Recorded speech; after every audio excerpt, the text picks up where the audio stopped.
Olá pessoal, sejam bem-vindos de volta. Hoje a gente vai mergulhar fundo em mais um daqueles assuntos que estão dando o que falar por aí. E dessa vez vamos direto para Brasília, entender melhor essa situação do ex-presidente Bolsonaro. Pois é, e parece que a coisa tá ficando séria pra ele, hein? Pelo que a gente viu nos materiais que vocês mandaram pra gente, a situação dele tá bem complicada. Temos aqui transcrições de várias entrevistas, análises de especialistas, inclusive do CAQEI, e muitos comentários sobre esse caso. Um material bem completo, por sinal. Parabéns pela pesquisa, pessoal. Valeu! A ideia é a gente analisar tudo isso junto com vocês, entender direitinho o que está acontecendo e, quem sabe, tirar algumas conclusões. Mas sem entrar em termos técnicos demais, né? Com certeza. A gente quer que todo mundo entenda, mesmo quem não é advogado ou especialista em política. Isso aí. E já que a gente está falando de Bolsonaro, vamos começar pela reação dele a essa nova fase da vida, né? Afinal, não é todo dia que um ex-presidente vira réu. Pois é, e a manchete da entrevista dele para a Folha de São Paulo foi bem impactante. Prisão é o fim da minha vida, eu estou com 70 anos. Parece até um apelo, né? Ele tenta se colocar como vítima. Será que cola? É outra história. Mas o interessante é que ele não nega ter discutido a possibilidade de um estado de defesa e até de usar o famoso artigo 142 da Constituição. Lembra daquele artigo que fala do papel das Forças Armadas? Sim, lembro. Sempre gerou muita polêmica. Uns dizem que permite intervenção militar, outros discordam. Exatamente. E o Bolsonaro alega que a conversa foi rápida e logo abandonada. Mas só o fato de ter considerado essa possibilidade já é algo preocupante. E ele acabou se tornando réu por 5 crimes. Golpe de Estado, tentativa de golpe de Estado, tentativa de solução violenta do Estado Democrático de Direito e organização criminosa. É coisa para dar e vender. E se a gente somar as penas máximas, ele pode pegar mais de 40 anos de prisão. Caramba, 40 anos. E aí ele tenta fazer um paralelo com a história do Lula, que foi preso, mas depois voltou à presidência. Ah, entendi. Ele tá querendo mostrar que, mesmo que seja preso, ainda pode ter um futuro na política. E a Carla Araújo, do W Brasília, fez uma análise bem interessante sobre essa comparação. Ela diz que a história pode estar se repetindo. Tipo aquela frase do Marx. A história se repete, a primeira vez como tragédia, a segunda como farsa. Exatamente. E ela também comenta sobre a mudança de postura do Bolsonaro em relação à imprensa. Verdade. Ele que sempre criticou a mídia, agora tá dando entrevistas pra todo lado. Parece que ele tá tentando mostrar o lado dele da história, né?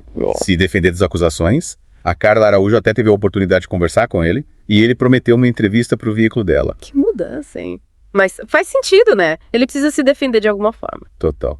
E a Carla descreve algumas situações que mostram essa tentativa dele de construir uma narrativa de vítima. Por exemplo? No dia em que ele virou réu, ele começou o dia com uma oração ao lado da Damares Alves, um claro aceno pro eleitorado religioso. Entendi. E depois ele deu entrevista repetindo as teorias da conspiração sobre fraude nas eleições, atacando as urnas eletrônicas e o TSE. Ele continua com o discurso de confronto com o Supremo. Mas o interessante é que a estratégia jurídica da defesa dele no STF é bem diferente. Sério? Como assim? Enquanto ele ataca o sistema eleitoral, os advogados dele tentam dialogar com o Supremo. Jogo duplo, hein? Pois é. E para completar, a Carla menciona o arquivamento do caso das vacinas e a soltura da mulher do batom, aquela que foi presa por causa das joias. Ah, sim. Isso tudo alimenta a narrativa de perseguição política, né? Com certeza. Mas agora, vamos ouvir o que o CAQEI tem a dizer sobre a denúncia da PGR. Ele é um dos maiores advogados do Brasil e a análise dele é sempre muito precisa. É verdade, o CAQEI não tem papas na língua. E ele foi direto ao ponto. A denúncia é tecnicamente bem feita e ele acredita que o Bolsonaro pode pegar pelo menos 27 anos de prisão. Nossa! Por que tanto? Ele explica que essa estimativa é baseada na soma das penas mínimas para cada crime, já que o Bolsonaro é apontado como líder da organização criminosa. Caramba! E o CAQEI reconstrói todo o histórico dos acontecimentos, desde as primeiras tentativas de Bolsonaro de enfraquecer as instituições, principalmente o Supremo. Ele fala daquela época em que o Bolsonaro tinha maioria no Congresso, mas o Judiciário conseguiu barrar as investidas golpistas. Isso mesmo. E ele destaca a gravidade da tentativa de golpe e as consequências que poderiam ter ocorrido se ela tivesse dado certo. A gente não pode esquecer do que aconteceu no dia 8 de janeiro, né? Exato. E o CAQEI enfatiza que a denúncia do PGR não tem motivação política, é puramente técnica. E ele acha que o julgamento no STF vai ser rápido. Sim, ele estima que em 4 ou 5 meses já teremos uma decisão. Uau! Mas por quê? Porque 381 pessoas já foram condenadas pelos mesmos eventos e as questões preliminares já foram resolvidas. Agora, o foco é a autoria.